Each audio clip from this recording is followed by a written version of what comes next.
di siaran spesial untuk hari Sabtu 8 Februari 2025. Kita bakal berbicara mengenai siaran disabilitas ya. Jadi dengan tema setiap anak berhak belajar, menjelajahi dunia pembelajaran yang menyenangkan bagi siswa dengan hambatan pendengaran ya.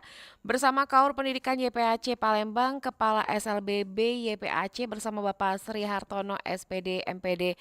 Selamat pagi Pak Sri Hartono. Selamat pagi, Mbak Dela. Sehat kabarnya Pak Sri? Puji Tuhan, terima kasih. Sehat Pak Sri ya Ya, untuk pagi hari ini, dan tentunya siaran ini dapat Anda dengarkan melalui via streaming kami di Pro1 RRI Palembang, di rri.co.id, atau juga melalui aplikasi di RRI Digital. Bisa Anda download di Play Store atau juga di App Store, dan siaran ini secara langsung ya di YouTube channel kami di Pro1 RRI Palembang. Berbicara mengenai setiap anak berhak belajar, ini menjelajahi dunia pembelajaran yang menyenangkan bagi siswa dengan hambatan pendengaran. Sebelumnya kalau nggak salah, hambatan pendengaran ini biasa disebut dengan tunarungu tunarungu ya, atau atau tuli. teman tuli ya, Ya, teman Pak tuli bisa Sri ya. juga. Nah, sebenarnya kalau mengenai tentang hambatan pendengaran, ini kan biasanya kan kalau nggak seperti pada umumnya pada saat belajar ya, Pak ya. Mm-mm. Untuk pembelajaran untuk teman-teman kita yang bisa dikatakan tunarungu atau teman tuli itu seperti apa, Pak Sri? Begini ya, kita sapa dulu. Selamat pagi, salam sejahtera buat Pagi. pendengar sekalian yang setia. Eh, Pertama, kalau kita mendefinisikan bahwa tunarungu itu adalah hambatan pendengaran, ya Mhm. itu bisa dikatakan tuna atau tuli gitu ya. Jadi karena memang yang bersangkutan itu mengalami eh, pendengaran yang eh, sulit ya. Jadi ada kriterianya bahwa tunarungu ada ringan, sedang, berat. Kalau ada di 30 rata-rata ya, Mhm. kira-kira sekitar 30 desibel tidak mampu mendengar, maka dikatakan itu tunarungu atau gangguan pendengaran ringan. Mhm. Ringan ya. Kemudian kalau yang antara 70 kira-kira itu dikategorikan tunarungu sedang. Mhm. Tapi kalau yang 90 lebih ya desibel ya, itu bisa dikatakan berat, tunarungu berat. Maka itu adalah harus uh, apa ya? Harus kita berikan pelayanan yang khusus Mhm. mereka itu pada anak-anak kita Mhm. khususnya itu. Baik, berarti ada tipe-tipenya ya Tipe Pak ya. ya untuk teman-teman yang mungkin bisa dikatakan memiliki hambatan pendengaran. Nah, kalau untuk strategi pembelajaran sendiri di sekolah, lebih tepatnya di YPAC ini, apakah beda dengan sekolah pada umumnya Pak untuk teman-teman yang hambatan pendengaran tadi? Nah, ini dia ya. Kita sebetulnya uh, prinsipnya sama saja ya. Sama. Sama.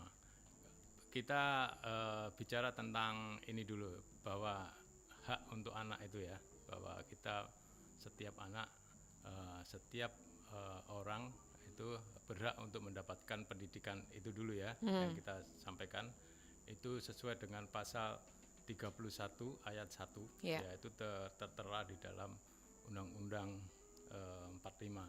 Mhm. Nah itu kemudian di situ ada hak-hak anak ya. Hak-hak anak itu bisa dia harus mempunyai atau harus diberi kesempatan untuk belajar minimal tingkat dasar ya. Itu Mhm. wajib bahwa semua anak itu. Kemudian ada juga yang eh, tidak diskriminasi dengan anak-anak kita ini. Tidak membedakan ya Pak ya. Tidak membedakan Mhm. ya, itu salah satunya juga hak-hak mereka. Kemudian mendapatkan tempat kerja ya, atau pekerjaan yang layak dan penghidupan yang baik. Mhm. Itu hak-hak mereka kita Mhm. sampaikan dulu. Mhm. Kemudian dalam problem pendidikan itu ternyata sangat banyak sekali ya bagi anak disabilitas tentang hambatan tunarungu itu. Iya.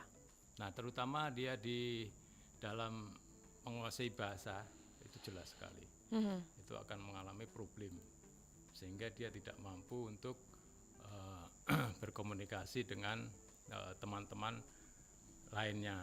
Tuh. Kemudian ada juga hambatan yang perkembangan intelektualnya itu jelas Mhm. pasti ya. Jadi intelektualnya itu akan mengalami hambatan perkembangan karena di dalam bahasanya juga minim sekali. Nah itu. Kemudian kesempatan kerja banyak sekali ya teman-teman tuli ini kesempatan kerja itu sangat sedikit ya, minim. Ya. Karena memang dia mempunyai kemampuan yang berbeda dengan teman-teman yang awam ya, yang lainnya. Itu yang perlu kita sampaikan juga. Kemudian sosialisasi itu memang sangat sulit ya.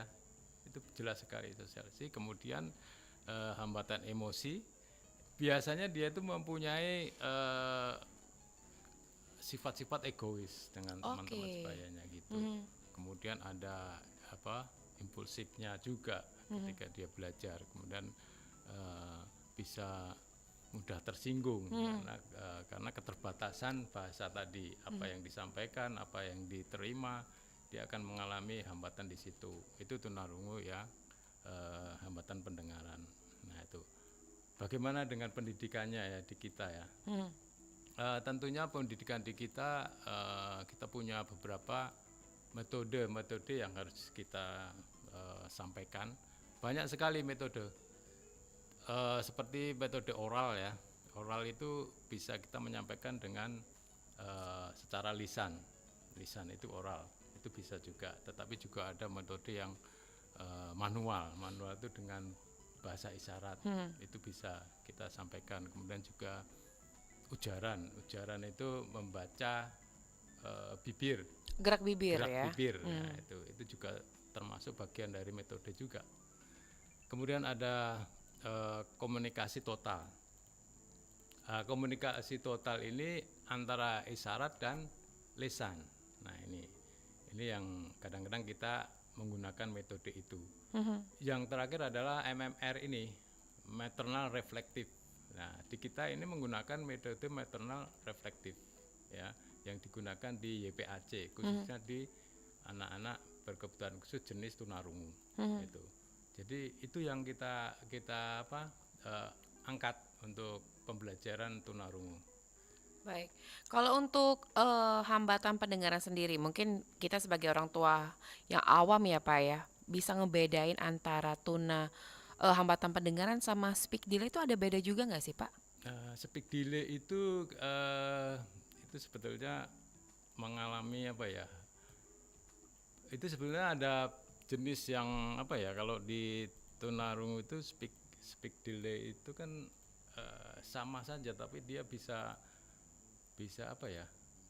berkembang sebenarnya dengan catatan dia akan diberi treatment sejak dini ya, delay. Berarti kalau kan speak delay itu ada kemungkinan masih bisa sembuh gitu ya Pak ya? Sebenarnya kalau sembuh sih kemungkinan ya, tetapi bukan kemungkinan sembuh, tetapi bisa berkurang dan dia bisa berkomunikasi dengan teman-teman sebayanya. Biasanya gitu ya. Baik. Tapi kalau yang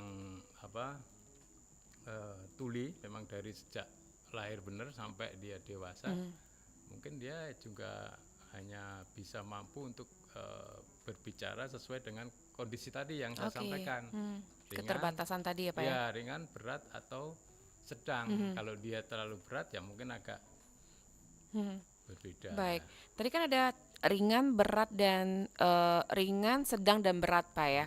Nah kalau dari 3 bagian tersebut, ini kalau misalnya seberapa parah sih kalau misalnya untuk yang berat, apakah memang sudah tidak bisa diajak komunikasi lagi, atau yang dianggap ringan itu masih bisa mengeluarkan kata-kata Pak? Ya betul.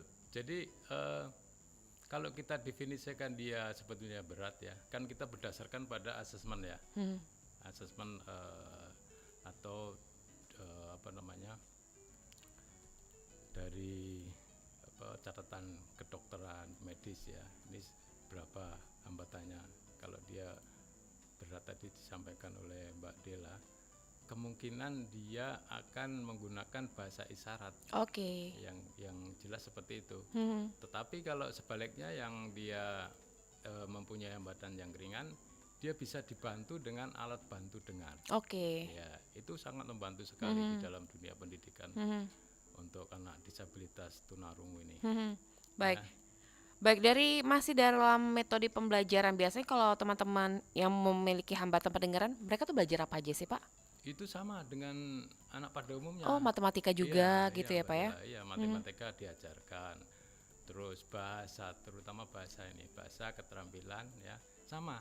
Mhm. Jadi ada aspek yang kita ajarkan kognitifnya ya, terus afektif, psikomotornya juga. Mhm. Sama dengan anak-anak pada umumnya itu. Mhm. Tetapi kita di dalam pembelajaran tunarungu kita tekankan adalah pembelajaran berbahasa. Nomor satu adalah berbahasa Mbak Dela. Mhm. Kalau kita nggak berbahasa, kita nggak bisa mencerna atau Berbahasa ya berbahasa ya. dalam artian apakah belajar bahasa Indonesia dengan baik dan benar atau seperti apa nih, Pak? Dia bisa berkomunikasi dengan Oke, baik. komunikasi ya, Itu Pak ya. batasannya ya. Mhm. Ya, dia bisa menyampaikan sesuatu apa yang dia kendaki, Mhm. kemudian ya perintah dari orang lain dia bisa menangkap. Itu sudah luar biasa, Mhm. sudah bagus. Sehingga nanti kita bisa mengembangkan pendidikan yang berhubungan dengan apa namanya pengetahuannya, Oke. iya kan? Mhm. Itu ya. Contoh saja kalau kita di mana ya negara Jepang misalkan ya, kita nggak tahu bahasa kan, kita disuruh belajar di tengah-tengah anak-anak yang mereka mempunyai bahasa yang bagus, bahasa Jepang, kita nggak bisa apa-apa kan. Iya. Nah di situ juga sama dengan anak-anak kita ini. Mhm. Kalau kita menguasai bahasa dulu nomor satu, mungkin sulit ya Mhm. anak-anak seperti itu. Maka sejak usia dini kita diharapkan orang tua khususnya ya lingkungan yang dewasa itu harus perhatian penuh Oke. terhadap anak-anak kita ini. Mhm. Baik. Ini kalau untuk cara melibatkan, mungkin bisa dikatakan kalau hambatan pendengaran atau tunarungu ini dari orang-orang sekitar dulu ya, Pak ya, orang-orang terdekat. Cara melibatkan orang tua dan tentunya dan bisa jadi masyarakat dalam proses pembelajaran siswa dengan hambatan pendengaran ini seperti apa caranya, Pak? Maksudnya untuk apa itu yang Agar orang tua nih juga bisa terlibat langsung ya, Pak ya. ya Bukan berarti mereka belajar di sekolah saja, tapi orang tua juga bisa meneruskan pembelajaran yang ada di sekolah ini untuk anak-anak. ya betul betul. Kebanyakan ya yang kita sudah mengalami itu anak-anak dari kecil sampai kemudian dewasa tumbuh dia sampai berkeluarga Ya. itu tidak lepas dari orang tua. Mhm. Nah, ini orang tua sangat penting. Sehingga di dalam pembelajaran di sekolah, ya misalkan dia sampai di mana sih perkembangan bahasa dia Mhm. itu mesti orang tua harus tahu. Jadi kita saling kesinambungan bahwa perkembangan anak itu bahasanya sampai eh, bisa menguasai perintah-perintah secara sederhana. Mhm. Itu harus terus disampaikan, diucapkan juga sampai di rumah. Mhm. Itu bisa mungkin anak-anak bisa berkembang dengan baik. Mhm. Baik. Pak Sri, kalau untuk pembelajaran bisa dikatakan ini sesuai tema kita yang menyenangkan ini. Ini bagi siswa dengan hambatan pendengaran ini sebenarnya pembelajaran seperti apa agar mereka tidak insecure ya, Pak ya. Kebanyakan mereka kan Mm-mm. tadi bersifat Iya, egois iya. atau ada sifat-sifat lainnya. Ini untuk pembelajaran yang menyenangkan ini seperti apa nih, Pak Sri? Nah, begini ya, kita menyenangkan kan banyak. Kalau Hmm. bisa dia melalui video atau bermain atau dia melalui apa gambar-gambar atau belajar di luar kan menyenangkan semua itu Ya. terjadi juga di tunarungu, tetapi ada kuncinya bahwa tunarungu itu yang menyenangkan itu pertama adalah bahasanya dulu Mhm. kita bangun, maka kita menggunakan metode MMR itu tadi, Mhm. metode maternal reflektif. Mhm. Nah itu yang kita sampaikan di sini. Maternal reflektif itu bahasa yang maternal itu eh, dari bahasa ibu ya, Oke. Mbak Dela, bahasa Mhm. ibu, kemudian direfleksikan kepada si anak itu, Mhm. refleksi itu. Jadi sangat membantu sekali tuh. Pasti anak-anak menyenangkan. Mhm. Berbeda dengan pembelajaran dengan apa eh, konvensional ya, Mhm. itu beda sekali.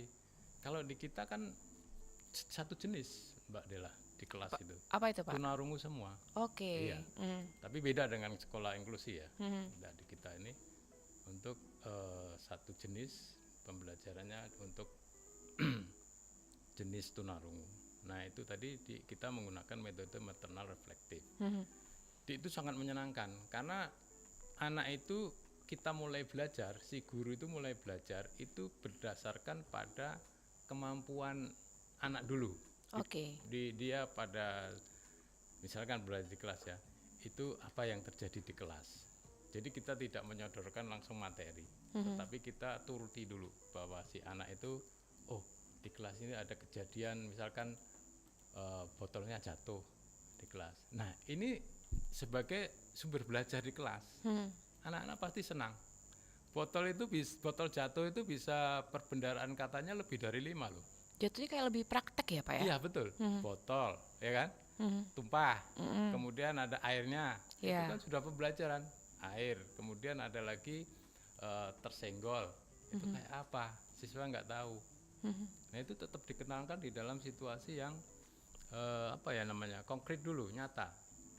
Nah itu Baik. pembelajaran menyenangkan itu. Berarti pembelajaran untuk teman-teman yang bisa dikatakan tunarungu ini gurunya juga pakai metode ngomong yang seperti biasa ya Pak ya? Betul ya. Enggak pakai bahasa isyarat atau gimana tuh Pak?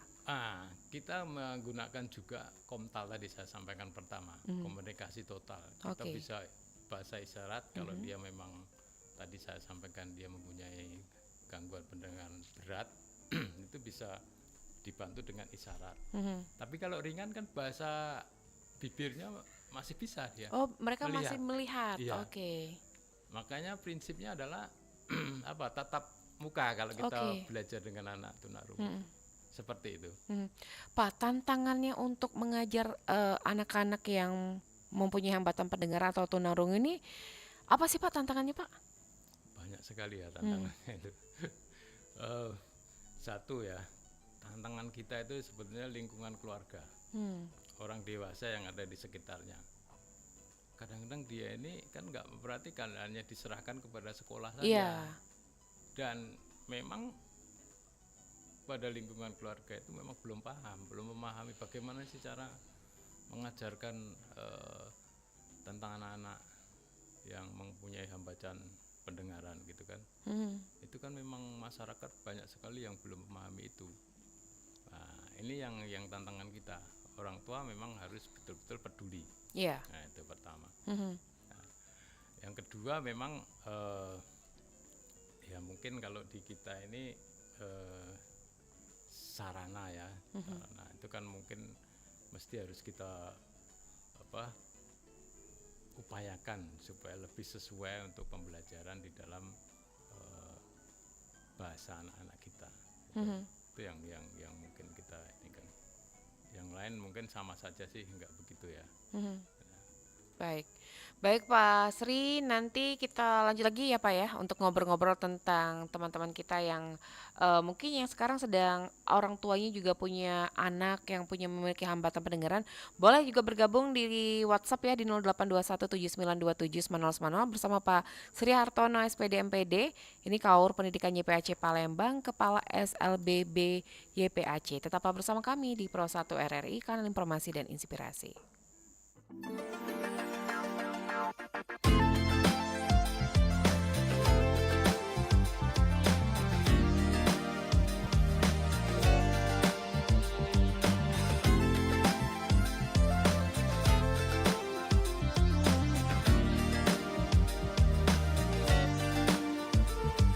Sekejap kau berikan ku bahagia, seketika diriku tak berdaya. Kau anugerah yang terindah dan pernah berubah. Hanya engkau yang bisa membuatku sempurna. Tak akan ku izinkan cinta terlalu mudah berhenti, semudah seperti hari berganti.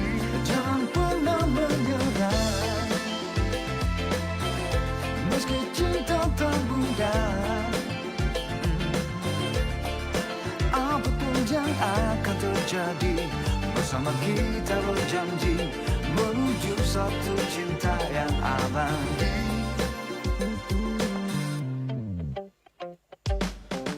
Kau takkan tergantikan, kau yang mampu bertahan. Saat kisah kasih kita redup dan tak menawan, bagai langit berawan, kau anugerah yang terindah dan pernah berubah. Oh, hanya engkau yang bisa membuatku sempurna. Tak akan ku izinkan cinta terlalu mudah berhenti, semudah seperti hari berganti. Jangan pernah menyerah, meski cinta tak mudah. Apapun yang akan terjadi, bersama kita berjanji menuju satu cinta yang abadi. Ku beri hati, ku sapa dan jawab,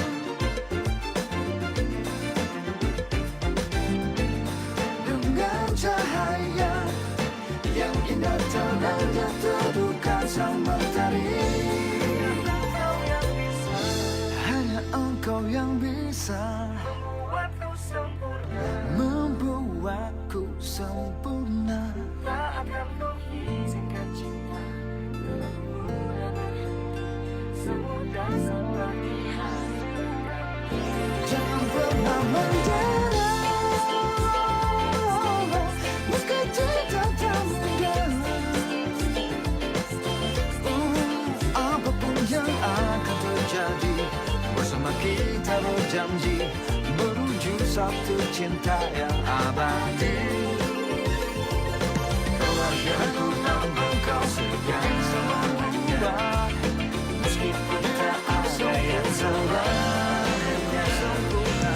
Keluargaku tanpa kau segalanya, meskipun tak ada yang salah, keluargaku anggap kau segalanya.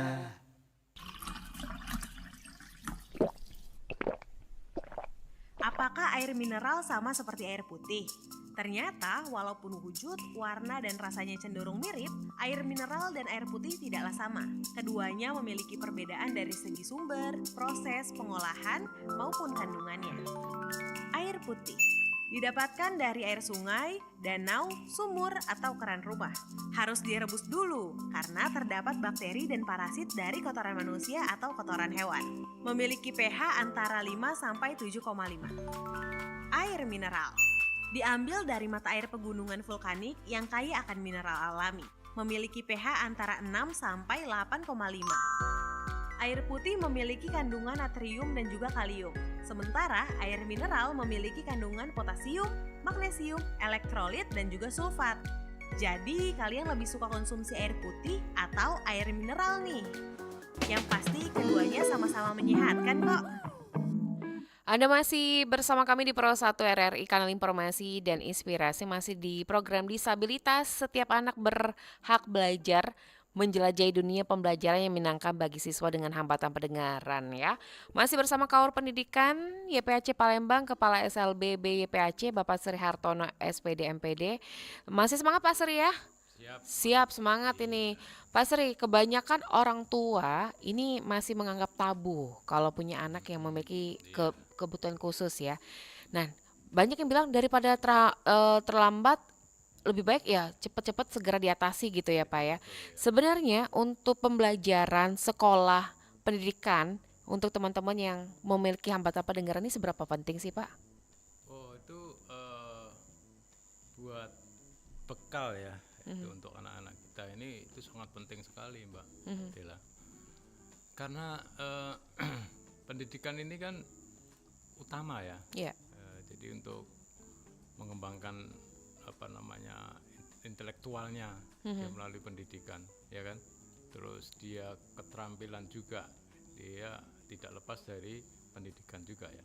Di kami juga ada pendidikan untuk keterampilan ya, khususnya untuk kalau dia memang tidak mampu untuk belajar ya, mungkin ada punya apa namanya jenis kebutuhan khususnya ganda antara Iya. tunarungu dan grahita, itu ada juga di Grahita tempat itu kami. apa tuh Pak? Grahita itu yang dia tidak mampu berpikir seperti anak pada umumnya, Oke. lambat seperti itu, atau kurang mampu untuk belajar dengan seperti anak yang lain.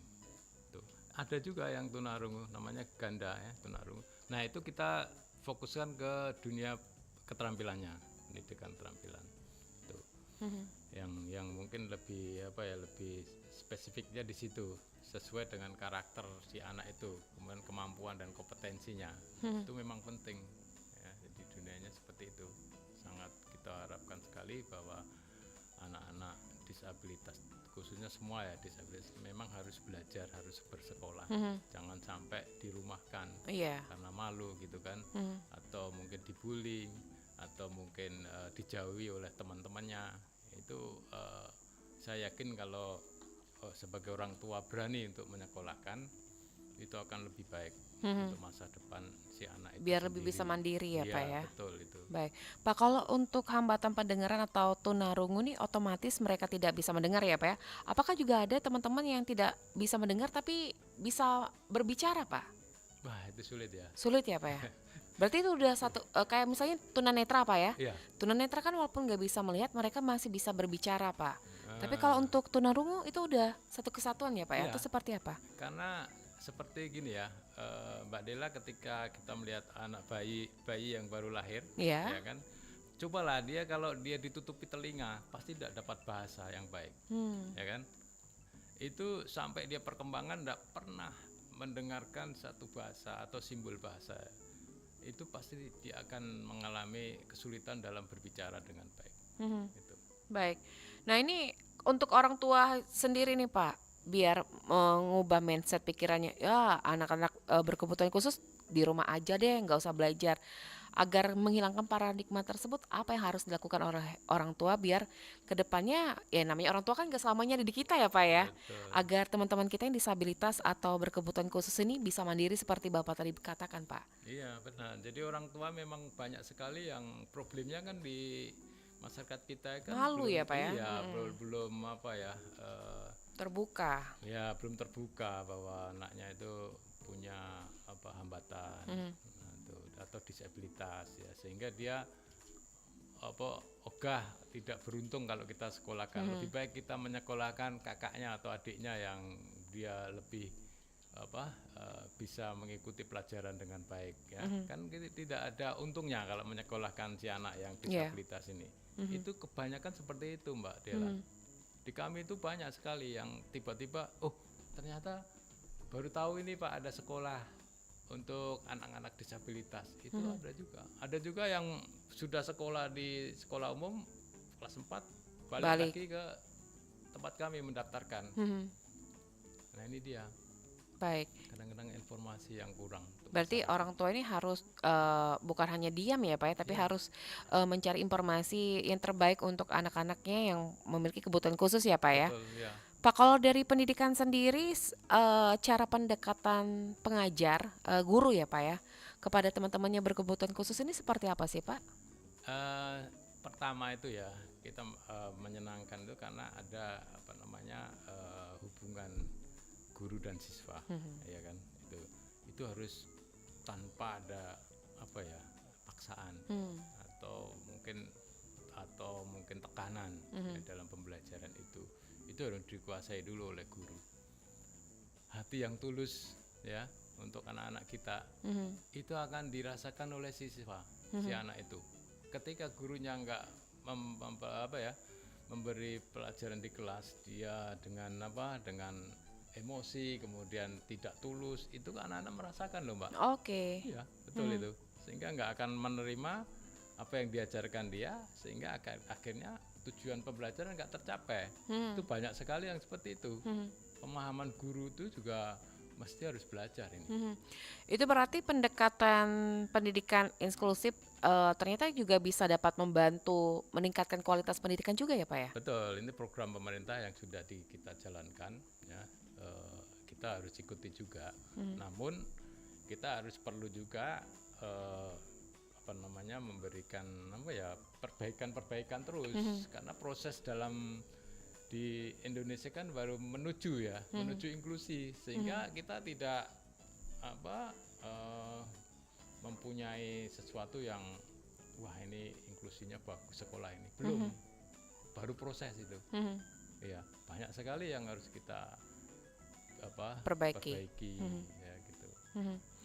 Untuk cara meningkatkan kesadaran, terus juga kayak pemahaman masyarakat tentang kebutuhan dan hak-hak tunarungu ini kadang kalau untuk sarana sendiri kan ini masih kurang ya Pak ya, kurang bersahabat betul, untuk para betul. tunarungu. Kalau untuk tunanetra atau disabilitas lainnya ini bisa dikatakan udah banyak ya Pak ya. Sebenarnya harapan atau apa sih yang mereka harapkan untuk fasilitas yang ada di tempat umum Pak, biasanya teman-teman tunarungu kita ini? Sebetulnya kalau tunarungu berbeda dengan tunanetra ya, Iya. hambatan penglihatan ya. Kalau tunanetra kan sudah jelas bahwa akses itu Iya. perlu dibangun, digarap sesuai dengan kebutuhan. Iya. Tapi dalam tunarungu itu sebetulnya cuman dia punya semacam kelompok tunarungu, seperti gerakan kesejahteraan tunarungu, mungkin ada juga. Nah disitulah ya mungkin pemerintah bisa memperhatikan itu. Ya, Baik. gitu. Baik Pak, kita ada pertanyaan yang masuk di 0821792790 dari Ibu Dwi yang ada di Pelaju. Selamat pagi Pak Sri, izin bertanya, ini bagaimana cara melibatkan orang tua dan masyarakat dalam proses pembelajaran siswa dengan hambatan pendengaran? Orang tua ya, Iya. khususnya ya orang tua ya. Sebetulnya begini ya, pembelajaran itu kan harus didukung oleh masyarakat ya, terutama orang tua. Kalau di kita bolehlah orang tua itu mendekati bagaimana belajarnya di kelas. Masuk kelas boleh sama itu bisa saja kita memberikan kesempatan supaya orang tua itu juga mengerti bagaimana caranya mengajar anak tunarungu itu. Itu kan lebih jelas, lebih memahami itu. Kemudian juga berkesinambungan baik di sekolah maupun di rumah, tetap dia juga memberikan sesuatu yang sama caranya. Tapi kadang-kadang isyarat yang berbeda itu memberikan makna yang berbeda kan. Iya. Wali murid orang tua itu harus perlu bahasa isyarat belajar juga. Biar bisa ini ya, ada komunikasi juga ya Pak ya. Komunikasi kontinu, jadi perkembangan anak kan terus, bahasa itu kan terus peningkat, seperti peningkatan penguasaan vocabulary-nya itu ya, kosakatanya itu ya. Itu kan terus di sekolah ditingkatkan sampai di mana, di rumah juga dilatih apa yang kejadian yang sering terjadi di rumah ya, itu mesti harus disampaikan juga, diajarkan juga seperti itu. Baik, Pak Sri, kalau untuk bahasa isyarat yang digunakan saat ini apa aja nih Pak? Kalau di kita kan ada sistem isyarat Indonesia ya, itu terus kemudian ada Bisindo juga. Bisindo itu kalau di komunitas tunarungu itu dia menggunakan Bisindo, karena memang Bisindo itu berasal dari mereka itulah. Lebih mempermudah itu ya Pak ya? Ya, mempermudah dia, tetapi kan untuk tata bahasanya kan agak berbeda ya, agak lain dengan sistem isyarat bahasa Indonesia. Itu dia akan, kalau di sekolahan biasanya dia menggunakan sistem isyarat bahasa Indonesia, ya, menggunakan isyarat misalkan satu tangan. Ya. Tapi ada misalkan kalau di sistem isyarat bahasa Indonesia itu dia menggunakan akhiran, ya, terus kemudian menggunakan awalan. Ya, dia kan lebih misalkan lari, berlari an. Nah, ini kan ini ada sistem itu ya. tata bahasa. Mhm. Kemudian ada SPO-nya juga. Oke. Ya, kalau di Bisindo tadi kan dia ya bahasa dari si teman tuli tadi, Mhm. gitu. Bahasa tidak bakunya gitu ya Pak Ya, ya, untuk keseharian biasanya Pak ya. ya, tapi lebih mudah dicerna memang. Mhm. Ya. Baik, Pak, kita ke pertanyaan lagi di 082179279090. Ada Ibu Siti di Kertapati mau menanyakan, Pak. Ada anak tetangga saya, ini bisa dikatakan tidak bisa berbicara, tidak mau sekolah tapi asik main gadget. Apa yang harus disarankan kepada orang tuanya nih, Pak? Wah, ini Nggak dia. mau belajar tapi main gadget terus nih, Pak. Nggak bisa Iya, bicara. nggak bisa bicara ya. Mm-mm. Nah itu kan karena ya orang tuanya itu mungkin ketidaktahuan tadi ya, Mbak Dela, ketidaktahuan sehingga anak bermain gadget tidak diberi batas waktu, kemudian dia sudah sulit ya kalau sudah seperti itu ya. Iya. Namanya apa ya kalau bahasanya itu? Gatok itu apa namanya? Apa ya bahasanya ya? Kalau misalnya ya pokoknya gitu, Pak. Ya itulah ya. Jadi itu udah wah ya, asik lah main ini, kecanduan ya, Iya. Mas, ya itu kecanduan. Kalau sudah kecanduan kan agak sulit ya untuk ini.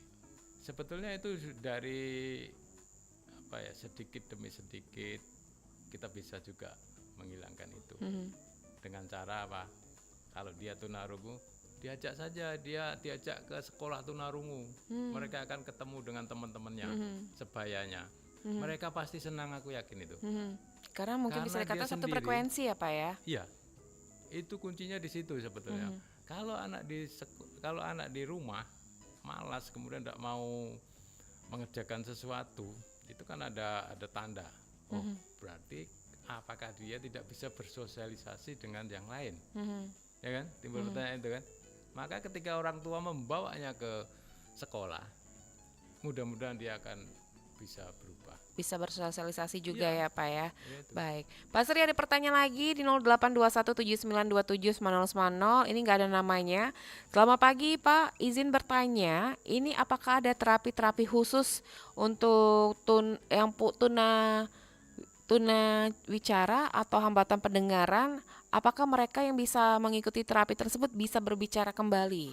Nah, betul ya. Ini memang yang dianjurkan ya sejak usia dini, anak-anak itu harus diterapi, Mbak Adela. Jadi terapi itu sangat membantu sekali. Sama dengan tadi saya katakan, ketika bayi baru lahir diberi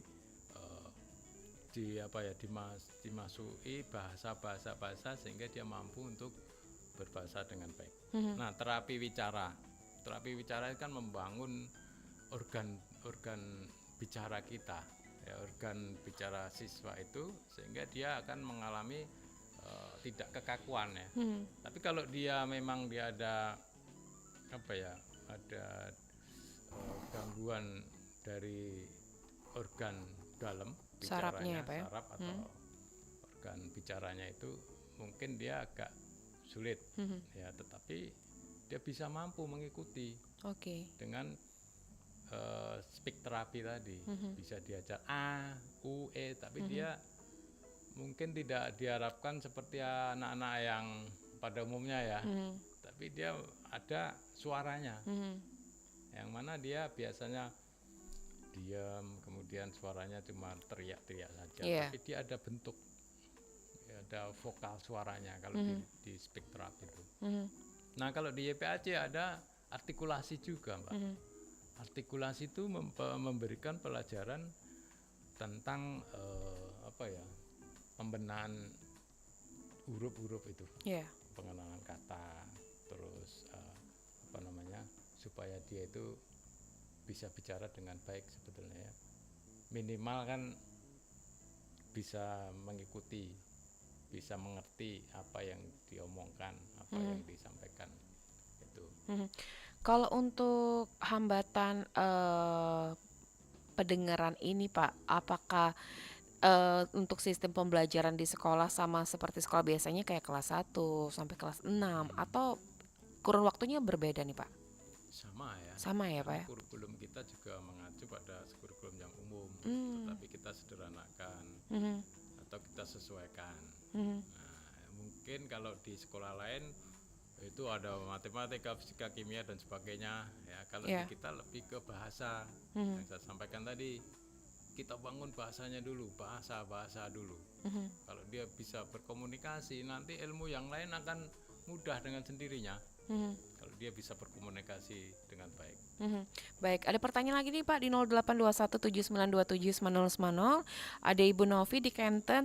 Mau nanya Pak, untuk mendeteksi anak kita yang memiliki hambatan pendengaran atau tunarungu ini bisa dideteksi seperti apa dan dari usia berapa nih Pak?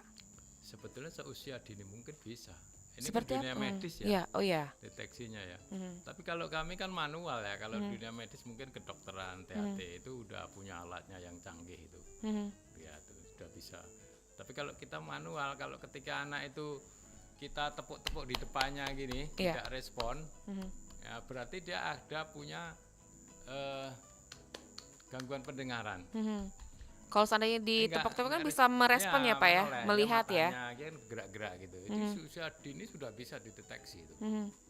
Jadi pada saat mereka usia dini itu mereka tidak merespon, berarti ada tanda tanya. Tanda Kenapa tanya, gitu iya, ya Pak maka ya? dia harus ke dokter ya. Itu yang bisa lebih jelas lagi. Baik, langsung ke medis ya Pak ya. Medis. Baik, Pak Sri, ini karena lintas waktunya sudah mendekati pukul 11 waktu Indonesia Barat, ada pesan nggak sih Pak untuk orang tua atau juga pendengar kita yang saat ini memiliki anak yang bisa dikatakan memiliki hambatan pendengaran, biar pendidikan ini juga nomor satu gitu Pak, Iya, walaupun bisa dikatakan memiliki keterbatasan. Silakan Pak Sri. Iya, jadi bagi masyarakat ya, mungkin ketidaktahuan itu sangat merugikan ya untuk anaknya sendiri ya, yang mana dia disabilitas itu.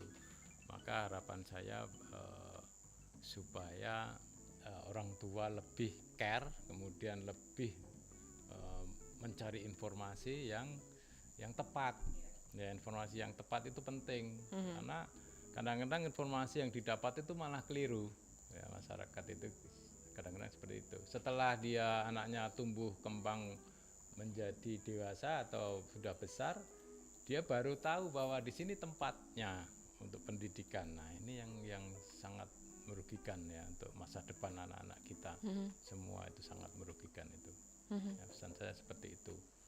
Jadi orang tua cepat-cepatlah cari informasi ketika mempunyai anak dengan hambatan pendengaran atau yang lain, cepat-cepat. Ya. Baik. Ini nanti kalau misalnya mau konsultasi langsung bisa ke YPAC juga bisa, Pak ya. ke Alamatnya di mana nih Pak?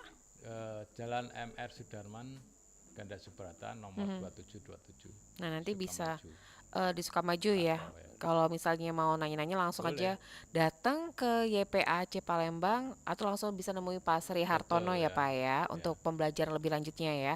Baik, Pak Sri, terima kasih waktunya bersama Persatu untuk pagi hari ini. Nanti di lain waktu kesempatan kita bisa berbincang lagi mengenai teman-teman spesial lainnya ya Pak ya Sri ya. Insya Allah, dan tentunya pendengar itu tadi bersama Kaur Pendidikan YPAC Palembang, Kepala SLB BYPAC ada Pak Sri Hartono. Di waktu kesempatan Pak kita ngobrol kembali, dan selamat pagi, selamat beraktivitas kembali Pak Sri. Terima kasih. Selamat Baik. pagi. Ya. Dan pendengar, itu tadi siaran disabilitas kita mengenai setiap anak berhak belajar menjelajahi dunia pembelajaran yang menyenangkan bagi siswa dengan hambatan pendengaran. Nanti kalau belum sempat tadi bisa langsung aja meluncur ke YouTube channel kami di Pro1 RRI Palembang. Dan tepat pukul 11 waktu Indonesia Barat kita akan bergabung ke program 3 RRI untuk mengikuti dinamika olahraga. Kalau gitu saya Dela Wawi undur diri dan sampai jumpa. Pastikan Anda berada di frekuensi yang tepat untuk mengikuti